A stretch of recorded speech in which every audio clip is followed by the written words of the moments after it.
Le cours, Baruch Hashem, Bruchim Abaim, pour ceux qui nous rejoignent ce soir, pour le shiur sur Pessah. Les questions, on essaye de les aborder si on peut 10 minutes avant la fin du cours, pour qu'on puisse avoir un cours fluide et qu'il n'y ait pas d'interruption, Bezrat Hashem. Alors, on est à quelques semaines de Pessah et on va essayer de se renforcer avec un mahamar intéressant sur la fête de Pessah, Bezrat Hashem. Déjà, je voulais démarrer le shiur avec un petit point. J'ai vu dans une Agada Pessah qui s'appelle Ata Bechartanu.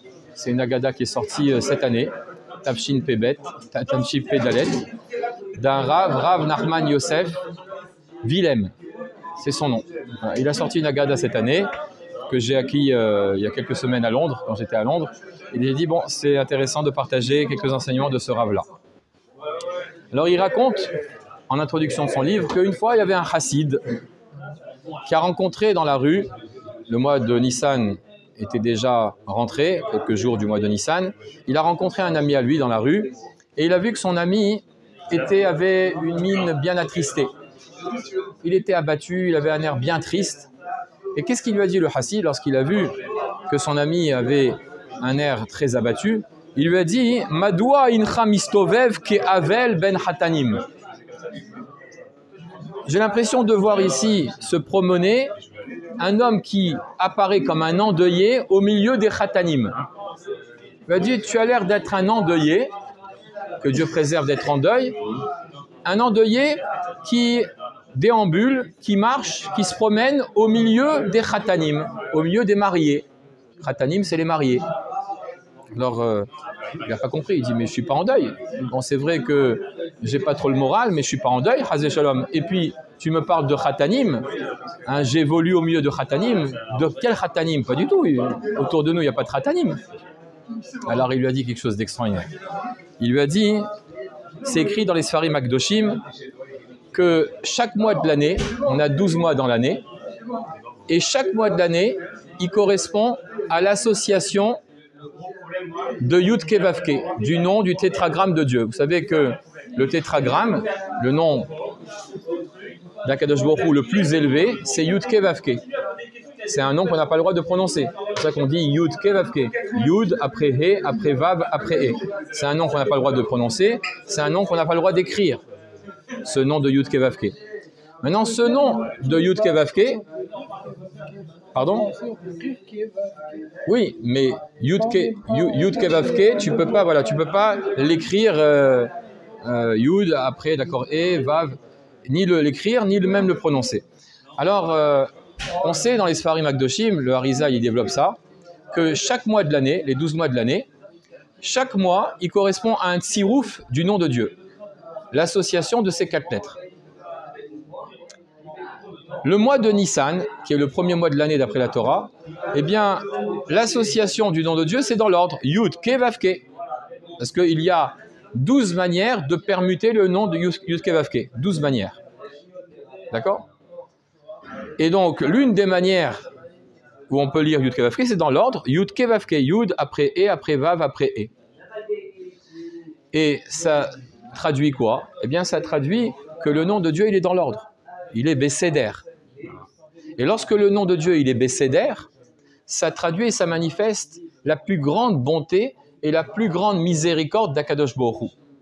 Le mois de Nissan, c'est le mois le plus lumineux de l'année. Le mois le plus positif, le plus bon, le plus lumineux, c'est le mois de Nissan. D'ailleurs, on voit bien que pendant tout le mois de Nissan, il n'y a pas de Tahanoun. Un mois entier sans Tahanoun. Donc il est très puissant ce mois. C'est le premier mois de l'année d'après la Torah. Et donc, le nom de Dieu apparaît dans l'ordre, Yud Ke Vav Ke. Et ce nom-là correspond à un verset du Tehillim, où on le dit chaque Shabbat, lorsque on s'apprête à ouvrir le Echal pour sortir le Sefer Torah, on dit Ismechu Hashamaim vetagel Haaretz veyomru bagoim Hashem Malach. Oui, bien sûr. Ismechu Hashamaim vetagel Haaretz. Ça veut dire quoi, Ismechu Hashamaim vetagel Haaretz? Ismechu Hashamaim, les cieux se réjouiront, vetagel Haaretz, et la terre sera en liesse, c'est-à-dire sera joyeuse. Un gila, tagel c'est milachon gila. Ismechu Hashamaim, les cieux se réjouiront, vetagel Haaretz, et la terre sera joyeuse. Veyomru bagoim, et les goïm diront, toutes les nations diront, Hachem Malach. Hachem, il a régné. Il a régné, il règne et il régnera.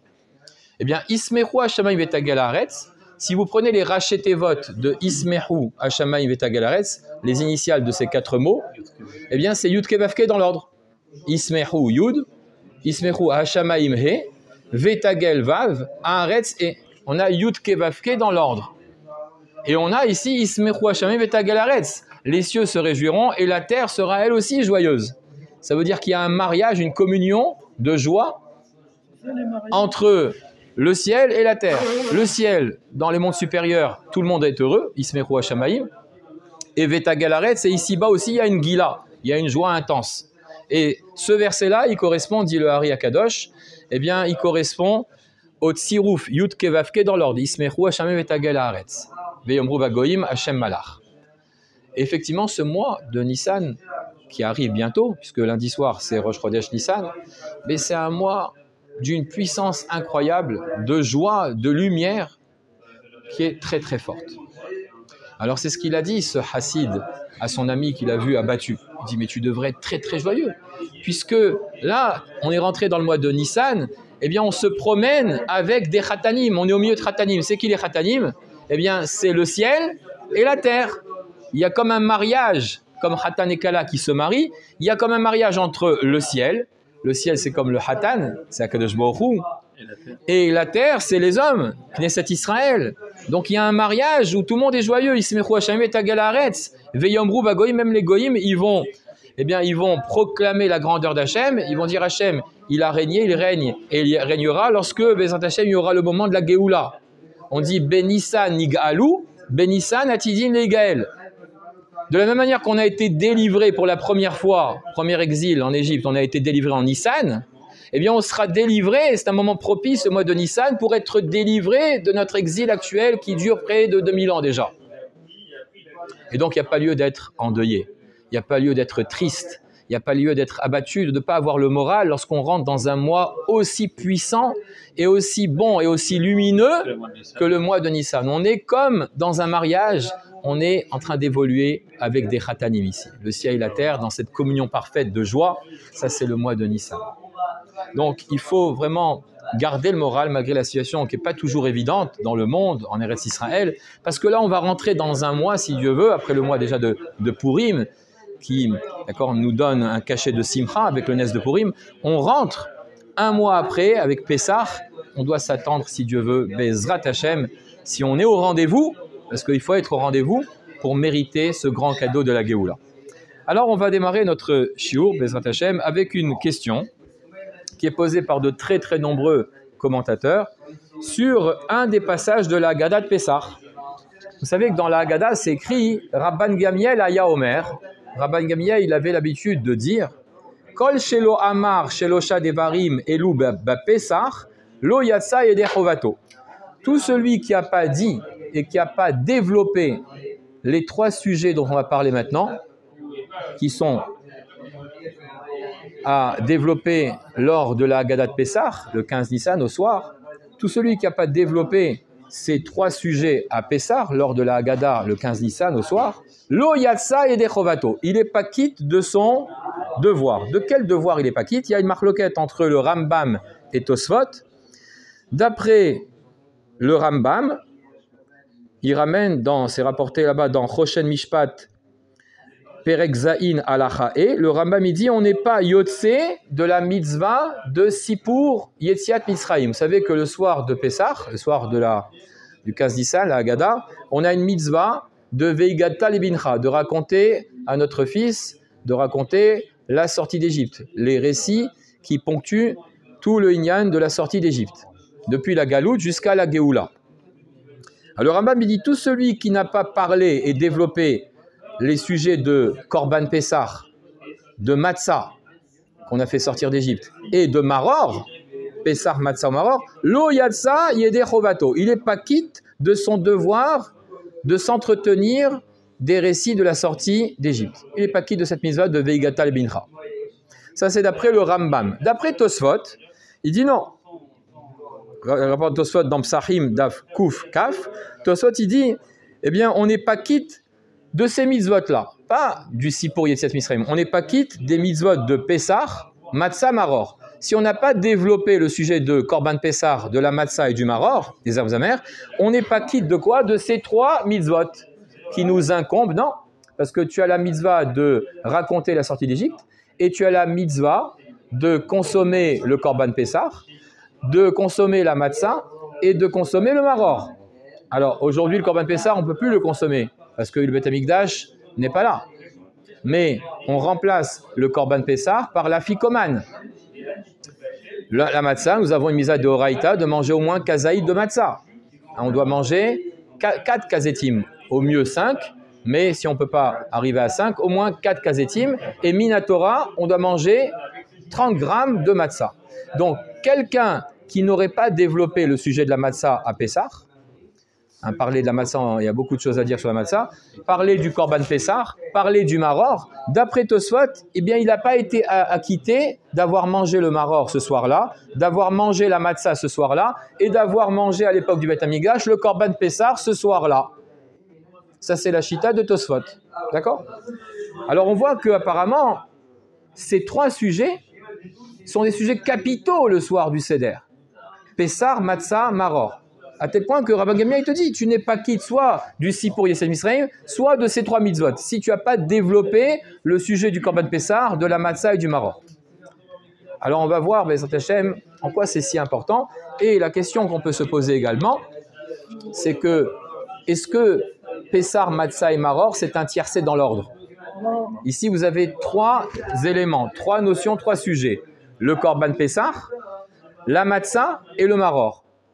C'est écrit comme ça, Pessah, Matzah et Maror. Et lorsque après on va dans la Haggadah, on continue et on parle du Korban Pessah et de la Matzah et du Maror, on va développer ces sujets. Il y a des passages qui parlent de ça dans la Haggadah. Dans cet ordre-là, Pessah, Matzah, Maror. Normalement, l'ordre, il n'est pas respecté ici, selon la chronologie de l'histoire. Parce qu'on aurait dû dire d'abord Maror, on doit parler du Maror. Après, on doit parler du Korban Pessah. Et après, on doit parler de la Matzah.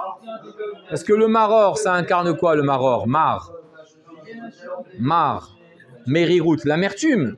Hein, en français, lorsqu'on dit « j'en ai marre », d'accord, ça veut dire quoi? Ça veut dire « c'est dur ». Quelqu'un dit « j'en ai marre », ça veut dire que c'est dur pour lui, il traverse une difficulté, quelque chose qui fait que sa vie est amère. Et donc, il en a, c'est comme un ras-le-bol, il dit « j'en ai marre ». Donc, le mot « marre », en français, vient de l'hébreu mar. D'ailleurs, même je pense même le mot mort, la mort, qui est quelque chose d'amer, quelque chose qui est dur, qu'on ne souhaite pas à la mort. Eh bien, le mot mort en français, certainement, prend sa source dans le mot mar, qui veut dire amer. Et d'ailleurs, la gématria de Maror, qui rappelle les herbes amères, qui rappelle l'amertume en Égypte, l'esclavage, la servitude, les choses amères, si on fait la valeur numérique de Maror, eh bien, c'est la valeur numérique de 446. Maror, Maror 400, donc Resh 400, même 446, c'est ça, Maror 446, c'est la valeur numérique de Mavet. Si on fait la valeur numérique de Mavet, ça fait 446 Mavet. Mavet, c'est la mort. Donc le mot Maror, la gématria de Maror, c'est la même valeur numérique que Mavet, qui veut dire la mort. D'accord?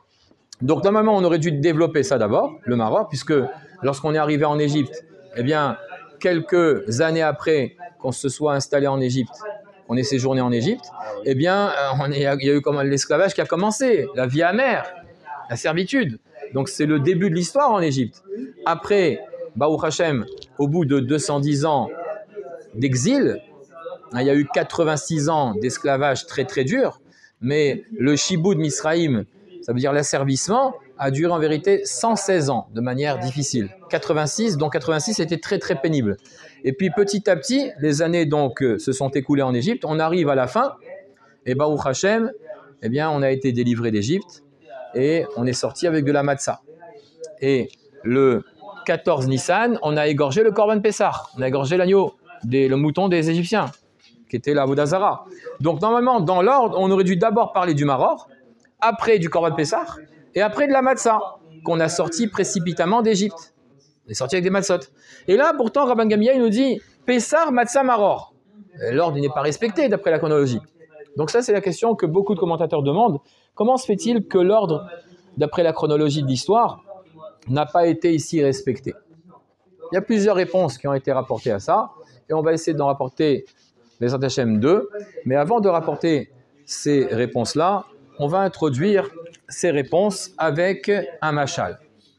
Et ce machal, il est rapporté par le Rav Nachman Yosef Vilem dans son Sefer, Ata Bechartanu, Sefer qui est sorti cette année, Baruch Hashem, un machal extraordinaire qui ramène pour comprendre un petit peu dans ce machal tout ce qu'on va vivre à Pessar Bezat Hashem. Ce machal, il résume cette allégorie, elle résume toute l'histoire finalement qu'on a vécue à l'époque où on était en Égypte avec la galoute et la délivrance. Et en vérité, c'est aussi notre histoire aujourd'hui. Donc dans ce machal, dans cette allégorie, il y a toute l'histoire du clan Israël jusqu'à notre délivrance qu'on attend. Extraordinaire ce machal, il a beaucoup parlé et on va le rapporter maintenant. Alors il ramène l'histoire, ce machal-là, cette allégorie, c'est l'histoire d'une maman aigle. Comment on dit un aigle en hébreu? Nécher. Nécher, c'est un aigle. L'histoire d'une maman aigle qui est en train de voler, d'accord, à une altitude élevée. Vous savez que les aigles, ils sont capables de voler très très haut. Et ils ont un vol exceptionnel, une envergure au niveau d'accord des ailes. C'est le roi des oiseaux. Vous savez que le lion, c'est le roi des animaux sauvages. Le taureau, c'est le roi des behémoths, les animaux qu'on peut domestiquer. Et l'aigle, c'est le roi des oiseaux. Dans le règne, donc parmi les oiseaux, le roi, c'est l'aigle. C'est lui qui règne en tant que roi, au-dessus de tous les oiseaux. Et donc, la maman aigle est en train de voler très haut, elle plane, comme ça, magnifique. Ça, les aigles, ils ont un vol majestueux, une puissance extraordinaire. Et puis bon, ça fait déjà pas mal d'heures que cette maman aigle, elle vole, et elle est un petit peu fatiguée, elle se sent un peu fatiguée, elle se dit, bon, je vais quand même me poser, atterrir pour reprendre des forces. Et au moment où elle se dit ça, avec sa vue perçante, la maman aigle elle regarde donc ce monde, la terre ferme, et elle voit qu'elle est juste au-dessus d'une basse-cour. Elle est au-dessus d'une basse-cour, et donc elle dit, je vais atterrir, je vais atterrir dans cette basse-cour. Et au moment où elle atterrit, toutes les poules, et tous les coqs, et tous les poussins, les poulets, apparemment sont dans leur poulailler. Donc la basse-cour est libre, il y a comme une grande cour, comme ça, une basse-cour, et donc la maman, elle, atterrit. Et elle atterrit, il n'y a pas un seul poulet qui circule dans la basse-cour. Ils sont tous apparemment, cloîtrés dans leur poulailler, les coqs, les poules, les poulets, les poussins, bon. Et donc elle a un champ libre dans cette basse-cour, la maman aigle. Donc elle est là comme ça, et donc elle se repose, et pendant ce moment où elle se repose, elle pond un œuf. La maman aigle pond un œuf. Elle pond un œuf, et puis une fois qu'elle a fini de pondre cet œuf-là, elle a repris des forces, la maman aigle, elle décide de repartir. Elle a juste pondu sans le couver. Attends, c'est un machal, c'est une allégorie, c'est une allégorie. D'accord, c'est juste une allégorie. Et donc après, la maman aigle décide de repartir. Elle a pris des forces, elle repart. Bon, elle repart bien haut, s'envole. Entre-temps, donc il y a cet œuf-là, en plein milieu de la basse-cour, et puis il y a une poule qui sort de son poulailler. Mais elle voit un œuf. Elle voit l'œuf, la poule, elle dit tiens, elle a l'impression que c'est peut-être son œuf qu'elle a pondu il y a quelques jours, qu'elle a oublié, ou peut-être une de ses camarades a pondu cet œuf-là. Eh bien, qu'est-ce qu'elle fait de manière naturelle? Elle vient, elle couve. Cette poule-là qui est sortie du poulet, elle va couver cet œuf-là. Elle le couve, et puis au bout d'un certain temps, cet œuf, il va éclore, il éclot, et là, il y a un petit aiglon qui sort. Un petit aiglon, puisque c'est une maman aigle qui a pondu cet œuf. Donc, il est normal que de cet œuf, puisse éclore ici un petit aiglon. Donc, il y a un petit aiglon qui sort. Et le petit aiglon, il voit que il est au milieu ici d'une basse-cour. Et puis, bien sûr, il y a les coqs, les poules, les poussins, les poulets qui sont là. Shkouned, qui c'est celui-là? Le petit aiglon, il n'a rien à voir avec les coqs, qui ne ressemblent pas du tout aux coqs, aux poussins, aux poules, aux poulets qui sont en train d'évoluer dans cette basse-cour. C'est la volaille. Et il se retrouve. Alors lui, il se voit comme un étranger, un intrus. Et bien sûr, toute la volaille, tous ceux qui font partie de cette basse-cour, les coqs, les poules, etc., ils voient ce petit aiglon comme un intrus. Alors, ils sont cruels. Les coqs sont cruels, les poules, il voit ce petit aiglon, commence à s'approcher de lui, il voit qu'il est différent, c'est un intrus, il commence à lui donner des coups de bec. Des coups de bec. Et un coup de bec. Ah, le petit aiglon, un autre coup de bec. Et puis il y a des coqs qui viennent et qui lui enlèvent les plumes. Le petit duvet qu'il a, le pauvre, le malheureux, le petit aiglon, il reçoit des tannés comme ça, des coups de bec, des coups de patte. D'accord, il se voit déplumé. Il souffre, il crie comme ça. Alors, à un moment, après avoir encaissé comme ça tellement, il dit peut-être qu'il faut que je m'acclimate et que je m'adapte et que je me fasse accepter. Donc, qu'est-ce qu'il fait le petit aiglon? Il essaye d'imiter les us et coutumes qu'il voit autour de lui dans ce poulailler. Alors, qu'est-ce qui se passe ici? Il commence à essayer de faire cocorico comme les coqs. Mais, d'accord, un aigle, un petit aiglon, on entend... D'accord? On n'entend pas ça du tout. On n'entend pas cocorico. Alors il essaye lui, mais il est loin, très très loin, d'arriver à imiter les coqs, le caquettement des poules. Alors il se dit bon je vais essayer de faire comme eux.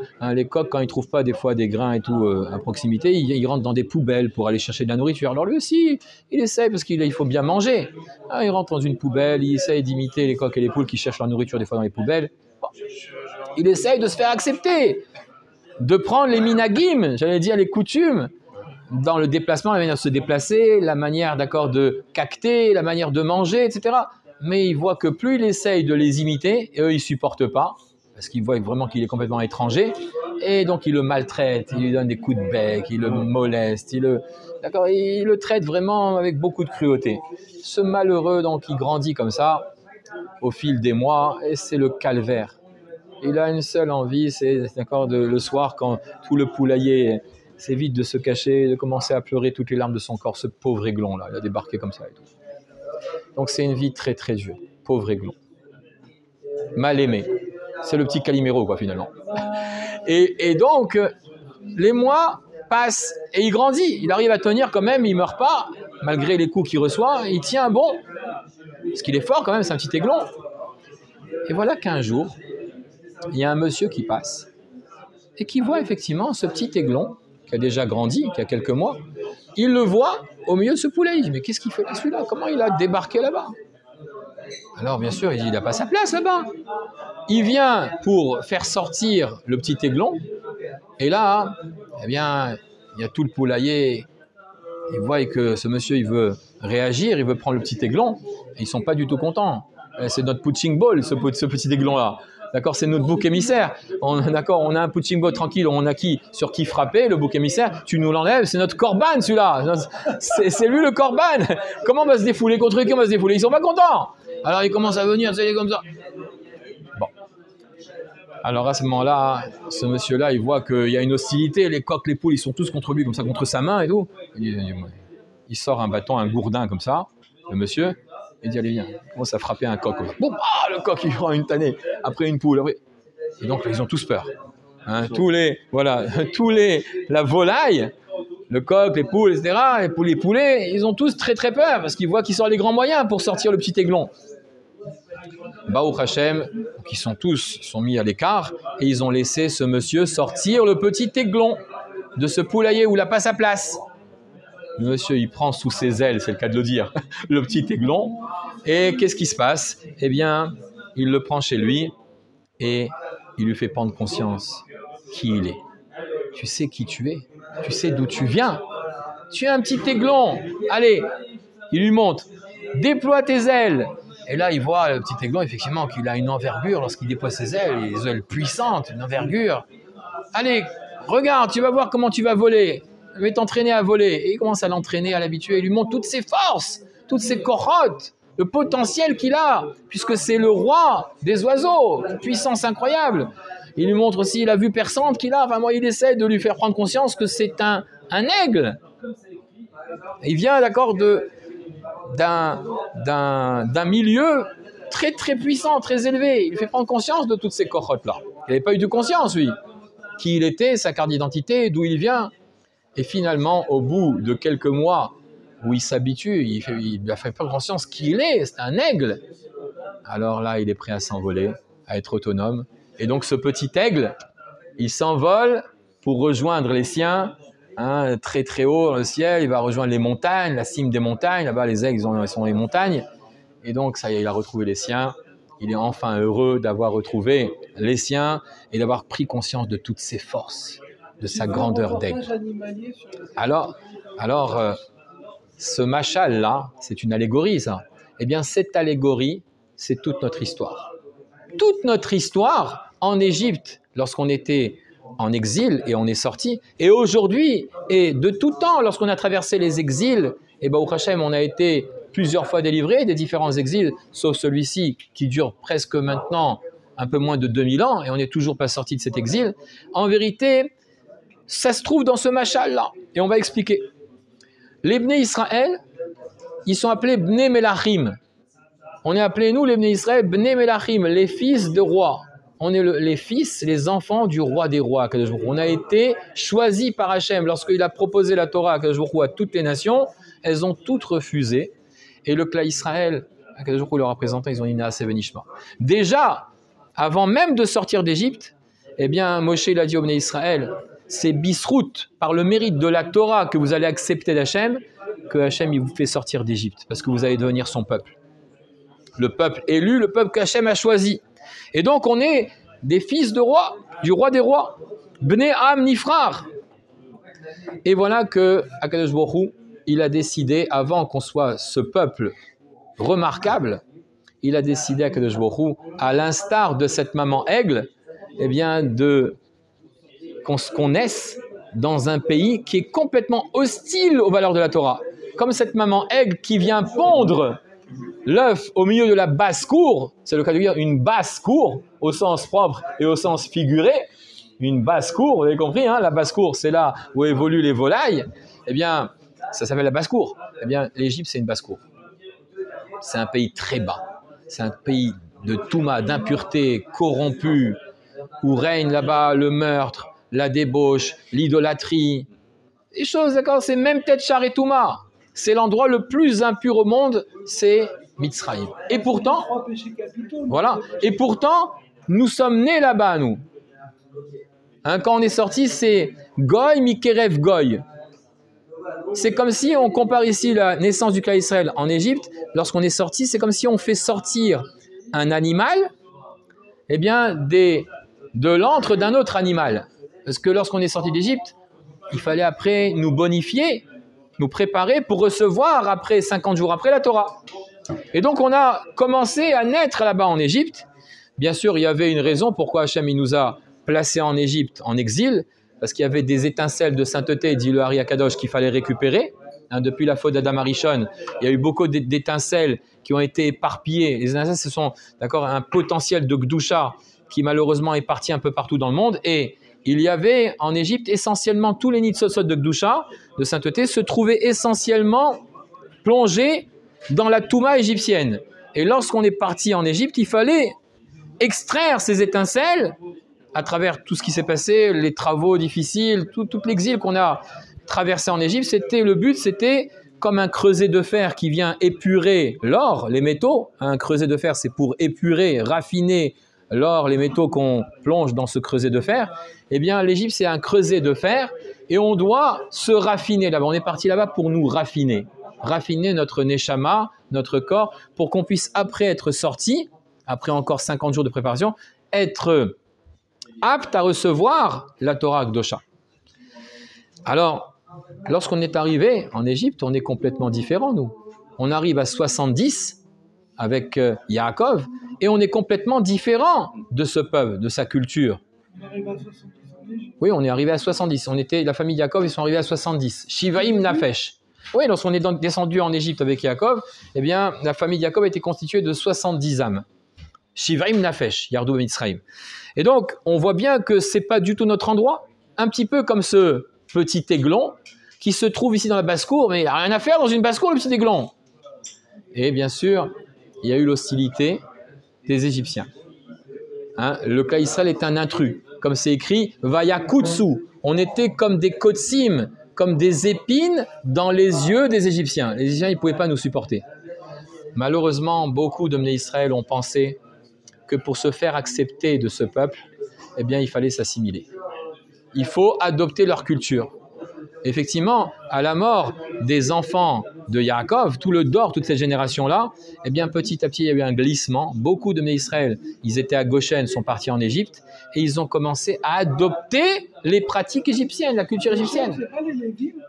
Sauf les Lévim. Les Lévim, d'accord, sont restés complètement en dehors, mais malheureusement, beaucoup de Israël, petit à petit, ont commencé à adopter la culture égyptienne. Ils se sont mêlés à ce peuple, à sa culture, et ils ont commencé petit à petit à abandonner Torah et Mitzvot, toutes les valeurs que Yaakov, Avraham, Yitzhak, Yaakov nous avaient enseignées. On a commencé petit à petit eh bien, à mettre ça de côté et à vouloir s'assimiler et s'adapter à cette culture. Mais plus on s'adapte, on cherchait à s'adapter et à se mélanger, et plus Hachem, qu'est-ce qu'il a fait? Eh bien, il a fait en sorte que les Égyptiens, eh bien, ils nous maltraitent. Nous, on croit qu'en imitant les nations, on va être accepté par eux. Pas du tout. Plus on a cherché à nous assimiler alors qu'on est complètement différents, on a un autre programme, eh bien, les nations ont commencé à être de plus en plus dures. Ben, c'est exactement comme cette histoire avec le petit aiglon. Il a voulu à un moment faire cocorico comme les coqs. Il a voulu imiter la démarche d'un coq. Il a voulu, d'accord, manger ce que les coqs ils mangent pour espérer se faire accepter, ne pas subir cette discrimination. Et c'est au contraire, plus tu essayes de les imiter, plus tu vas être encore plus frappé. Comme ce petit aiglon. Jusqu'à un moment où l'exil était tellement difficile, hein, c'est ce que dit l'un des langages de Liban. Vous savez qu'à Pessah, on a la mitzvah de boire 4 verres de vin. Pourquoi 4 verres de vin on boit à Pessah? Il n'y en a pas un cinquième. Alors le cinquième, on ne le boit pas, on le met sur la table pour Eliyahu Hanavi, qui va venir, si Dieu veut, à Pessah, nous annoncer la Géoula, le Mashiach. Donc c'est le cinquième verre, c'est le verre qu'on lèvera en l'honneur du Mashiach, si Dieu veut. Mais on boit 4 verres.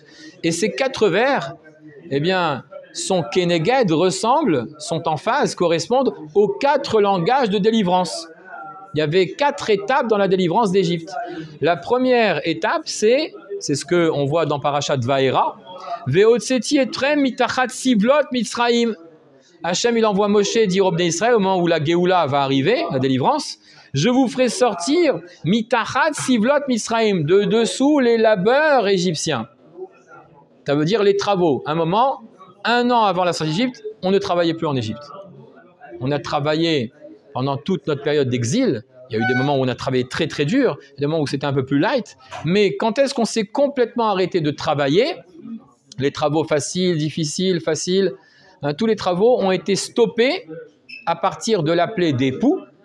Donc quelques mois, un peu moins d'1 an avant notre sortie d'Égypte, eh bien, Baruch Hashem, ça y est, on ne travaillait plus. Mais malgré tout, eh bien, Akadosh Baruch Hu a attendu, avant de nous faire sortir, qu'on ait un ras-le-bol de l'exil. Que l'exil devient bilti nisbal. Ça veut dire quoi? Ça veut dire que malheureusement on s'habitue à tout. On s'habitue. Des fois même une victime, elle aime son bourreau. Il y a un syndrome comme ça que la victime, elle peut, non seulement elle accepte les coups de son bourreau, mais des fois une victime elle peut même aimer son bourreau, s'attacher à son bourreau et même l'aimer alors qu'elle reçoit des coups de son bourreau. Eh bien nous, en Égypte, c'est pas qu'on aimait nos bourreaux, c'est qu'on s'est habitué à l'exil, on s'est habitué à la servitude, on s'est habitué à la touma, on s'est habitué à l'exil. C'est comme aujourd'hui.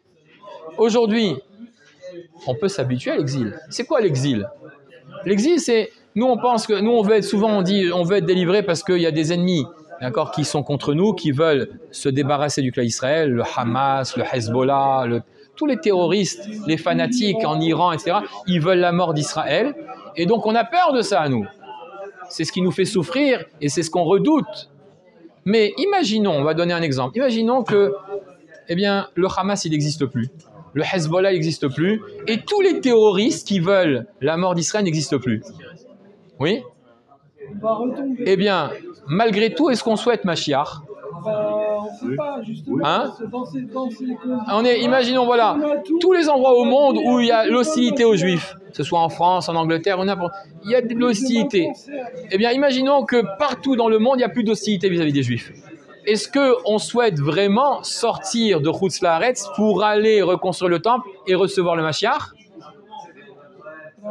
Donc ça veut dire quoi? Ça veut dire qu'on s'habitue à une situation d'être en diaspora, en exil. Parce que l'exil, ce n'est pas seulement un exil au niveau de notre corps qui est menacé, notre vie matérielle qui est menacée. L'exil, c'est un exil aussi spirituel. C'est ça qu'il faut comprendre. L'exil, et surtout, on a été sauvé d'Égypte, on est sorti d'Égypte, parce que Akadosh Baruch Hu, il a voulu surtout et surtout nous sauver spirituellement. C'est surtout ça, la sortie d'Égypte. C'est pour ça que ça s'appelle Yetziat Mitzraïm. Yetziat Mitzraïm, ça ne veut pas dire la sortie d'Égypte. Parce que sinon, il fallait dire Yetzia mi Mitzraïm. Si c'est juste une sortie géographique d'un pays hostile à nos valeurs, hostile à nous, qui nous maltraitait, il aurait fallu dire Yetzia mi Mitzraïm. La sortie de ce pays qui s'appelle l'Égypte. Yetzia mi Mitzraïm. Yetziat Mitzraïm, c'est un état construit, c'est la sortie de l'Égypte qui est en nous. Ça ne suffit pas de dire je suis sorti géographiquement d'un endroit où je vivais mal, où j'étais fouetté, où j'étais asservi, où il y avait des durs labeurs. Je suis sorti Baruch Hashem. Non, c'est une sortie spirituelle, une sortie rouhanite. C'est qu'Hachem, lorsqu'on est sorti, il nous a débarrassés de l'Égypte que nous avions en nous, dans notre tête, dans notre cœur, en nous-mêmes, dans nos gènes. Nous étions impactés dans nos gènes, oui. Ça nous a gênés que dans nos gènes, eh bien malheureusement, nous avions de l'Égypte. C'est quoi avoir de l'Égypte en soi? C'est-à-dire être enfermé, être prisonnier de choses qui sont contraires à la volonté de Dieu. Égyptiens que si on s'est marié avec un Égyptien, on parlait des... Non, quand on parle de gènes, ça veut dire au niveau de la culture. La culture. On a été impacté, imprégné pendant toutes ces années d'exil, eh bien, de la culture égyptienne, qui malheureusement a fait que notre parole était prisonnière, notre esprit, notre da'at, ce qu'on appelle galut adibour, galut da'at. L'esprit juif, l'esprit de la Torah, était en prison en Égypte. Est-ce qu'aujourd'hui, ce n'est pas la même chose? Est-ce qu'aujourd'hui, dans notre exil, nous sommes vraiment spirituellement libérés de toute la culture ambiante des goïms? Combien d'assimilations il y a? Et même ceux qui ne sont pas assimilés, eh bien, ils font leur judaïsme à leur sauce, light. Il y a des choses que je fais, il y a des choses qui ne me plaisent pas, ça ne va pas selon ma volonté, et ça ne répond pas, d'accord, à mon style de vie. C'est trop difficile, alors je fais un petit tri. Ça, je prends, ça m'intéresse, ça ne m'intéresse pas. Ça, c'est l'exil. Au Hashem, on a été délivré de ça. Alors, comment ça s'est passé? Eh bien, effectivement, Akadosh Baruch Hu, à un moment, lorsqu'il a senti que ça y est, les Israël, ils ont un vrai ras-le-bol de l'exil de manière générale, aussi bien matérielle que spirituelle. Ça y est, comme aujourd'hui, on n'a pas encore crié suffisamment fort à Dieu en disant « Ça y est, Akadosh Baruch Hu, on n'en peut plus ». Pas seulement on n'en peut plus de voir nos soldats tomber, c'est sûr qu'on n'en peut plus de ça, mais est-ce qu'on n'en peut plus aussi d'être en dehors d'Israël, loin du Beth Amikdash qui n'est toujours pas reconstruit, loin de la spiritualité que le Mashiach va Bezrat Hashem eh bien, nous déverser, loin de toutes nos valeurs qui sont malheureusement édulcorées par ce monde-là, matériel. Si finalement, pour nous, la Géoula, c'est juste une Géoula de nous débarrasser de nos ennemis, c'est pas ça la Géoula. Le Mashiach, il vient pas que pour ça, il vient pour ça, mais surtout pour une Géoula spirituelle.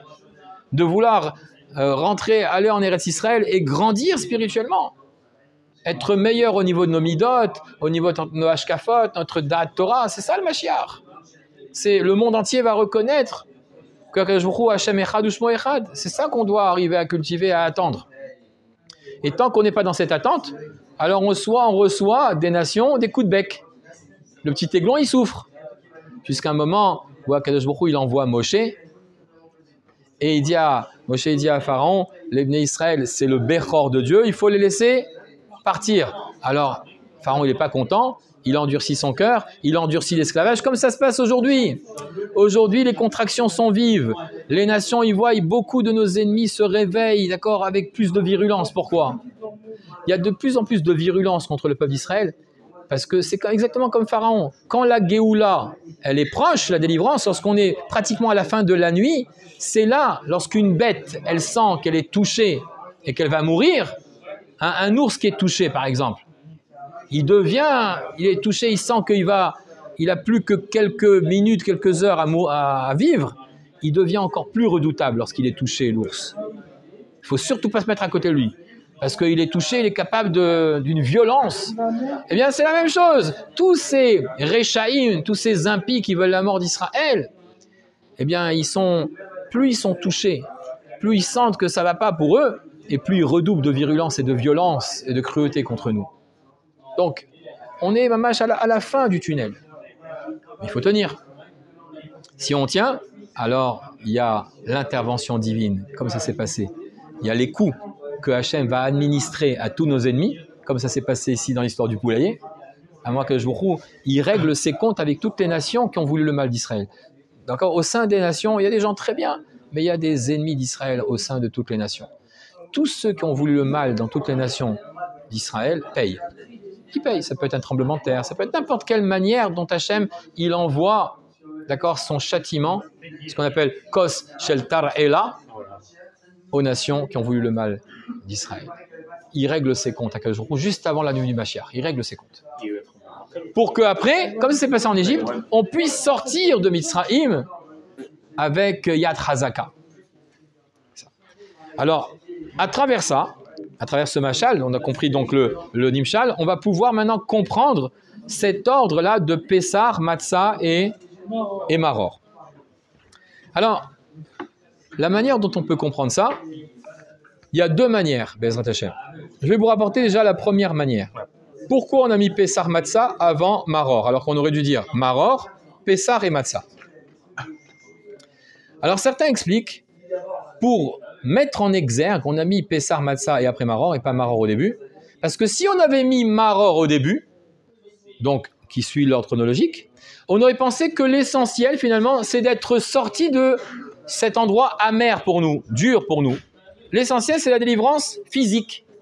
Si on avait suivi la chronologie, on avait mis Maror en tête de ces trois éléments de Pessar, Matzah, Maror, eh bien on aurait pensé, c'est écrit comme ça dans cette Agada du Alekar ve'Alivouv du Rav Avram Alevi Shor, il dit Ayu Choshvim ki ikar hageoula, on aurait pu penser que l'essentiel de la délivrance d'Égypte, c'est quoi? C'est du shiboud, de l'asservissement. Qu'on avait des Égyptiens à l'asservissement au niveau donc du corps. On est sorti? Non. L'essentiel, c'est quoi? C'est la libération spirituelle, la délivrance spirituelle. C'est pour ça qu'on a mis d'abord Pessar Matzah, qui représente la délivrance spirituelle. C'est pourquoi? Parce que le Korban Pessar, c'est l'idole égyptienne. Hein, le mouton, c'est ce qui incarne la force céleste que les Égyptiens vénéraient. Hein, les Égyptiens, ce n'est pas des imbéciles. Enfin, ils sont imbéciles dans un certain sens. Mais quand on dit qu'ils vénéraient le mouton, c'est pas qu'ils pensent que le mouton, il est tout puissant. C'est un mouton. Non, le mouton, c'est comme le fétichisme. Le mouton, c'est ce qui incarne ici-bas. Le mouton, c'est ce qui incarne ici-bas une force céleste qui s'appelle la force du zodiaque, hein, la force astrale du bélier. Oui, mais ça n'a rien à voir. Les corbanotes, c'est une manière de ramener tout ce que Dieu a créé pour lui. C'est autre chose, ça n'a rien à voir. Il ne faut pas mélanger l'histoire des corbanotes avec... Donc, eux, ils vénèrent à travers le mouton. Le mouton n'est que ce qui incarne ici-bas une force que les Égyptiens vénèrent. Qu'est-ce qu'ils vénèrent, les Égyptiens? Ils vénèrent la force astrale du Talé. Mazal Talé. Vous savez que dans les mondes supérieurs, eh bien, il y a des forces astrales qui ont des influences. Hein. Vous savez que les astres ont une influence sur ce monde-ci. Et donc, les Égyptiens, ils vénéraient la force astrale du bélier qui, d'accord, se manifeste pendant le mois de Nissan. Hein, ils pensaient que si on vénère la force astrale du bélier, eh bien, cette force astrale, là, ce dieu qu'on vénère, le dieu, donc la force astrale du bélier, va nous permettre d'obtenir de bonnes récoltes. Donc, on a intérêt à le servir, à servir cette force astrale, pour que cette force astrale, elle influe positivement ici-bas pour nous. Et le mouton qui est dans ce monde incarne cela. Et nous, qu'est-ce qu'on a fait? Eh bien, Hachem, il a dit non, ne pensez pas que cette force astrale du bélier, eh bien, c'est ça le Dieu que vous devez vénérer. Hein, tout ça, c'est toutes les forces au monde, que ce soit le feu, le vent, d'accord, n'importe quelle force astrale, eh bien, sont subordonnés et soumis à la volonté de Dieu. Et donc, les Égyptiens et les Israéliens se sont attachés à la Vodazara. il fallait qu'ils s'en détachent. Mishrou, Krutson. Donc c'était très dur pour eux.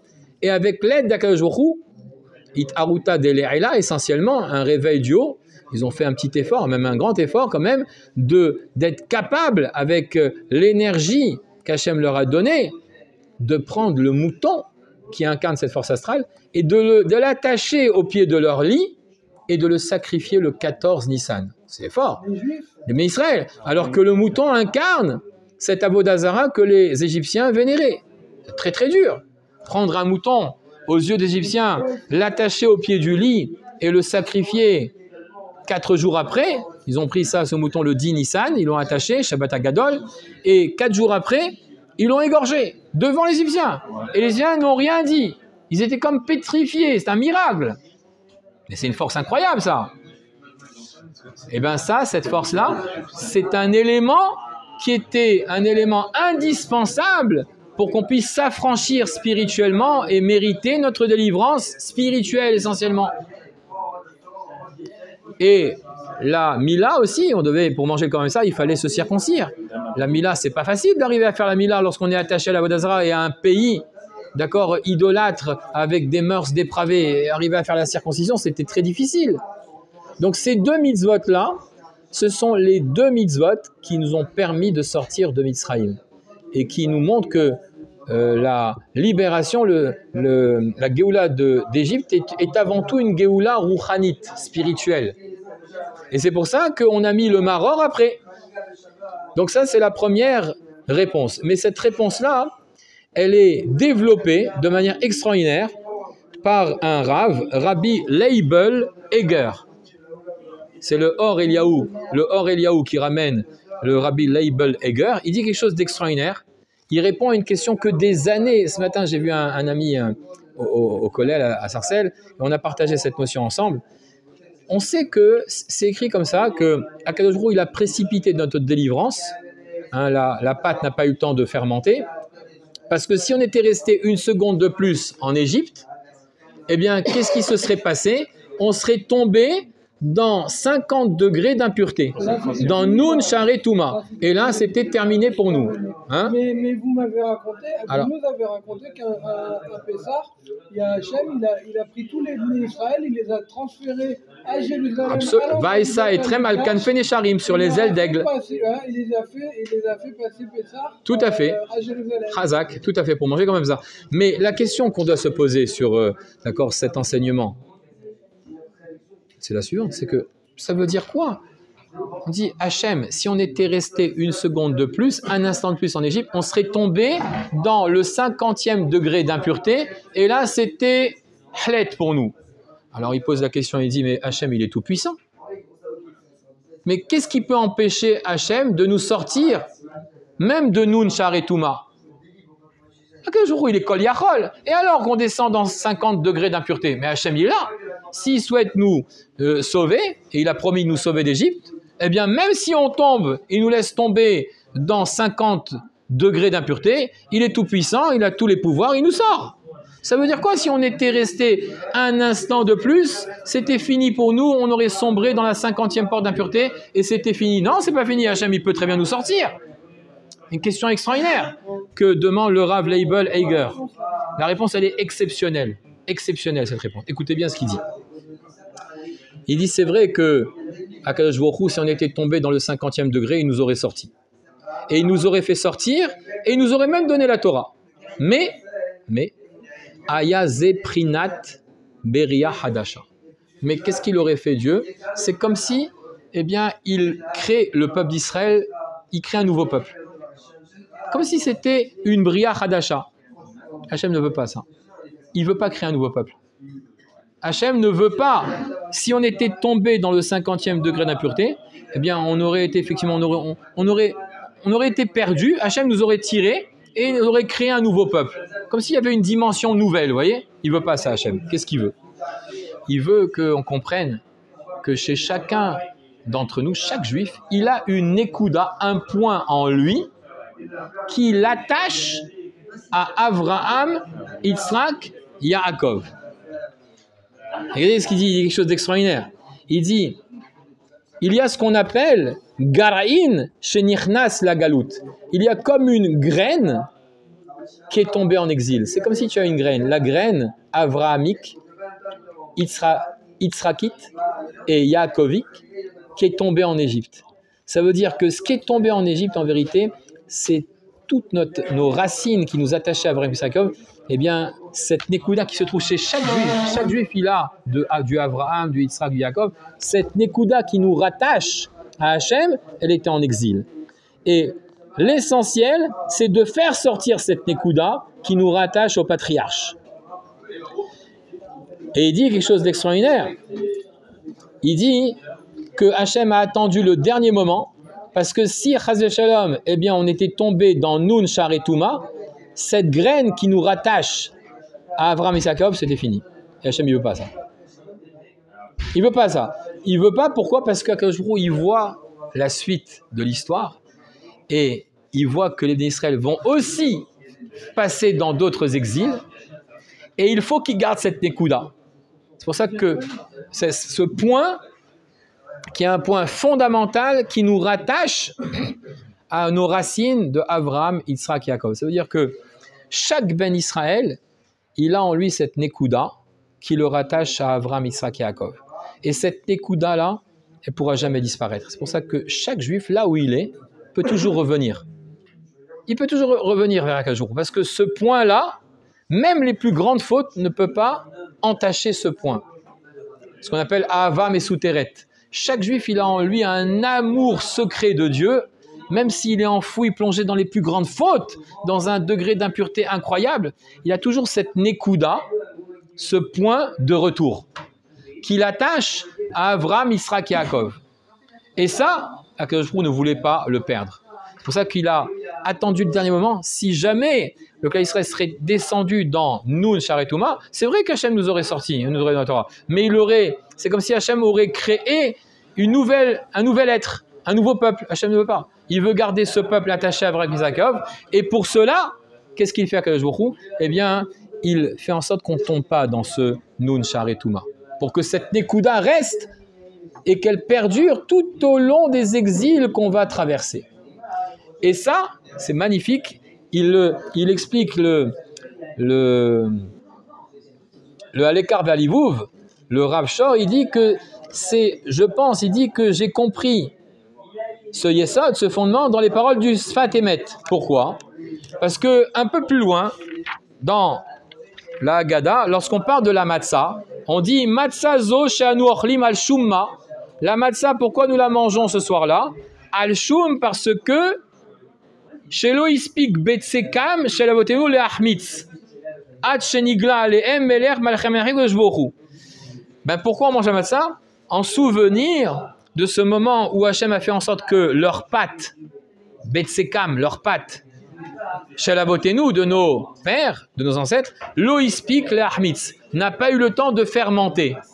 Alors on dit, pourquoi c'est écrit leurs pâtes de nos ancêtres n'ont pas eu le temps de fermenter? Il fallait dire la pâte n'a pas eu le temps de fermenter. Ça veut dire quoi? On sait qu'on parle de la pâte de nos ancêtres. Pourquoi on dit leur pâte à nos ancêtres n'a pas eu le temps de fermenter? Alors il dit quelque chose d'extraordinaire. Regardez ce qu'il dit. Il dit, en vérité, lorsqu'on parle ici, là-bas, de leur pâte, de quoi on parle lorsqu'on dit leur pâte à nos ancêtres? On parle, voilà, il dit à Kavana, les Nekuda, ce point spirituel qui fait que nous, les Béné Israël, eh bien, nous venons d'une pâte. De quelle pâte nous venons? De la pâte d'Avraham, Yitzhak et Yaakov. Il dit quelque chose d'extraordinaire. Abatsek shel avot akdoshim aya omed leachmitz. La pâte de nos ancêtres aurait pu fermenter, aurait pu mal tourner au vinaigre, comme on dit, fermenter, gonfler. Et donc il dit, ce batsek, cette pâte-là, nous sommes issus de cette pâte. Nous sommes tous, chaque juif est une bonne pâte. Pourquoi chaque juif est une bonne pâte? Même un juif qui est enfoncé dans l'impureté, il a une bonne pâte, parce qu'il a en lui cette Nekuda. Il vient d'une pâte qui est une pâte extraordinaire, qui est la pâte, on a été pétri, on est venu de cette pâte-là, qui est la pâte d'Avraham, Yitzhak et Yaakov. Et c'est ça qu'on nous dit, c'est pas seulement la pâte n'a pas eu le temps de monter, et c'était des matzot qu'on a sorti d'Égypte, c'est cette pâte-là, cette Nekuda, qui fait que quoi? Que nous venons de cette pâte Avraham, Yitzhak et Yaakov, eh bien, n'a pas été chametz. Oui, mais pourquoi on a mis du levain dans la pâte? Pourquoi on n'a pas mis de levain? Non, Hachem, il a précipité notre délivrance. Hachem, il ne voulait pas justement que cette pâte, elle fermente. Il ne voulait pas que cette Nekuda, elle soit complètement, elle disparaisse. Hachem, il veut qu'on garde cette attache avec Abraham, Isaac, Jacob, parce qu'il voit que ça va nous servir, ce point, pour tous les exils qu'on va traverser. Ce point, c'est un point qui permet le retour. Ce n'est pas un point de non-retour, c'est un point qui permet le retour, justement. Et chaque juif, il a ça en lui. Un juif qui s'est perdu, qui s'est assimilé, il peut revenir, bien sûr, parce qu'il a cette Nekuda. Ce point que n'importe quelle faute ne peut pas entacher, qui le rattache encore à ses racines, qui sont très très puissantes, Abraham, Isaac et Jacob. Extraordinaire. Et donc, ça nous permet de comprendre pourquoi on a mis d'abord Pessar Matzah et après Maror. Alors, il y a une deuxième réponse, je vais essayer d'aller vite pour la deuxième réponse, qui vient nous dire ici que le Maror, est-ce qu'il est utile le Maror dans cette histoire? Il est très utile. Parce que le Maror rappelle l'esclavage, rappelle l'hostilité des Égyptiens, comme on a été maltraités. Eh bien, ça nous a sauvés. Vous savez que l'hostilité des nations nous sauve. Parce que si les nations n'étaient pas hostiles, pourquoi? Parce que ça nous soude, mais parce que ça nous rappelle qui on est. Parce que des fois, malheureusement, on a oublié notre identité. Et on cherche à se fondre aux nations, à s'assimiler, à prendre leur culture, alors qu'on est différents. Alors, qu'est-ce qu'il fait Akash Baruch Hu? Il envoie les chiens de garde. D'accord? Il rend les nations encore plus hostiles contre nous. Et les Égyptiens, c'est ce qui s'est passé. C'est pour ça que, et c'est ce qu'il explique ici le Rav, il dit, Vaï, c'est écrit là-bas, Vaïcham les Goy Gadol. Les Bnei Israël, eh bien, sont devenus là-bas Goy Gadol, un grand peuple. Vaï, c'est un langage de joie ou de souffrance, Vaï? Hein, Vaï? Non, c'est un langage de tsar. Alors, comment ça se fait qu'on dit Vaï Sham les Goy Gadol? Le cas Israël fut là-bas, en Égypte, un grand peuple. Pourquoi Vaï? Alors, il dit quelque chose d'extraordinaire. C'est écrit là-bas, concernant ce passage, ils étaient Metsuyanim, le Messa était Metsuyanim. Ils étaient remarquables. Metsuyanim, c'est-à-dire excellent, mais dans le sens on les remarquait. L'excellence se remarque. Comment on les a remarqués? Parce qu'ils n'ont pas changé leur langue, ils n'ont pas changé leurs habits, ils n'ont pas changé leur nom. Et il n'y a pas eu de délation entre eux. Ça nous a aidés. Heureusement qu'on a gardé ça, parce que si on n'avait pas gardé ça, c'était l'assimilation totale. Leur langue, leurs habits ou leur langue, leurs habits, leur nom. Et il n'y a pas eu de délation entre eux. Alors il dit quelque chose d'extraordinaire, que à Tsarot, toutes les souffrances qu'on a vécues en Égypte ont entraîné, eh bien, qu'on est devenu un grand peuple soudé et qu'on est, grâce à notre nom qu'on a gardé, nos vêtements et notre langue, eh bien, on ne s'est pas assimilé. C'est les Tsarot, des fois, qui aident un juif à ne pas s'assimiler. Hein, lorsque le cas Israël, eh bien, on le persécute, il se rappelle d'où il vient et il dit, voilà, on me persécute parce que je suis juif. Il prie. Il dit, pourquoi on me persécute? Parce que je suis juif. Et peut-être que j'ai oublié mon judaïsme. Alors, Dieu, il envoie les chiens méchants pour me rappeler à l'ordre qui je suis. Donc, le maror, il est utile aussi. C'est pour ça qu'on le mange. Et d'ailleurs, c'est écrit dans les Sfarim Akdoshim que le maror, c'est écrit dans Mishnah Brura, qu'il y en a même, avant de manger le maror, ils embrassent le maror. Comme ça, c'est rapporté dans Mishnah Brura. Oui, ils embrassent en signe de chérissement pour la mitzvah qu'ils vont faire. Mais certains disent pourquoi on embrasse? Parce que le maror, il est salutaire. Il a été un salut pour nous, parce que sinon, ce serait complètement assimilé. Si on oublie notre identité, eh bien, les nations viennent et nous rappellent à l'ordre. Je dis, comment, tu t'assimiles? Tu vas voir un petit peu la darba que tu vas prendre. Ça existe, ce qu'il dit. Donc ça, c'est quelque chose, Baruch Hashem, de fondamental, et ça nous permet de comprendre le maror. Il est placé à la fin, parce que ce maror qu'on a placé ici à la fin, Acharon, Chavi, comme on dit, eh bien, fait partie aussi de la Géoula. Sans ce maror, sans cette hostilité qu'Akadosh Baruch Hu, il a réveillé chez les nations, chez les Égyptiens, eh bien, on se serait assimilé complètement. Donc ça fait partie de la Géoula. C'est peut-être en ce sens qu'on peut comprendre ce qu'il dit le Gaon, lorsqu'il explique le Vaïmareru et Trayehem Ba'avoda Kasha Bechomer ou Bilbenim. Là-bas, le Gaon, il explique comment ça se fait qu'au-dessus de Vaïmareru et Trayehem, il y a un Azla Gerish. Un Azla Gerish, c'est un tam où on monte ou on chante. Asla, Gerish. Normalement, il fallait dire Dargat Ebir. Vaïmarero et Trayem, on aurait dû avoir un Dargat Ebir. Dargat Ebir, c'est un ta'am qui est plongeant, qui est beaucoup plus de circonstances. Lorsqu'on parle de la vie amère qu'on a menée, Vaïmarero et Trayem, Bavoda Kasha. Alors, on comprend, en vérité, d'après ce pshat-là, on comprend que Vaïmarero et Trayem, le moment où on a eu la vie amère, eh bien, ça a été salutaire. On doit chanter ça, on doit remercier Hachem. Parce que ça a accéléré notre délivrance. On n'est pas resté 400 ans, on est resté 210 ans. Mais ça nous a permis également de rebondir et de comprendre qu'on est différent. Et qu'on doit faire teshuva et rester attaché à nos valeurs. On n'est pas comme les autres. Si tu cherches à ressembler aux autres, si le petit aiglon il cherche à ressembler, d'accord, au coq et aux poules, eh bien, il n'est pas à sa place du tout. On va lui faire comprendre qu'il n'est pas, tu n'es pas à ta place. Ici, tu es dans une basse-cour, ici. Alors que toi, normalement, tu devrais être au sommet des montagnes. À la cime des montagnes, tu es un aigle, toi. Tu voles très haut. Un coq, qu'est-ce qu'il vole? Il volera des pâquerettes, il vole le coq. Alors qu'un aigle, waouh! Un aigle, il a un œil perçant. Un juif, il a un œil extraordinaire. Aïn Tova, il doit garder ses yeux, de ne pas voir le mal, un œil exceptionnel. C'est ça qu'on apprend ici. Donc, toutes ces notions-là qu'on a partagées ce soir ensemble, eh bien, ça nous invite à prendre ces leçons-là et les transporter pour nous aujourd'hui.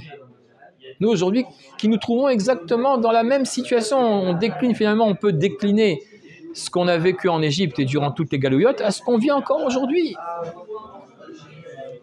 Donc, on espère, Bezrat Hashem, que de la même manière que Ben Nissan Nigalou, Ben Nissan, si Dieu veut, ce Nissan, ce mois de Pessah, ce mois de Nissan, ce Pessah, ça va être la fin pour nous. La fin, Baruch Hashem, on va pouvoir sortir de cet exil qui pèse, qui est lourd, une chape de plomb, beaucoup plus grande qu'une chape de plomb, pour qu'on puisse, Bezrat Hashem, avant même que Pessah n'arrive, puisse être déjà là-bas, avec le Beth Amikdash construit, avec le Mashiach, manger le Korban Pessah, Bezrat Hashem, Besimcha, Tov Levav, Amen, Kenny Ratson, Pessah Kacher Besameach, et Bezrat Hashem la semaine prochaine. Alors, soit on aura l'occasion de voir autre chose sur Pessah, une autre notion, soit on fera la paracha, je n'ai pas encore décidé ce qu'on fera Bezrat Hashem, on va voir.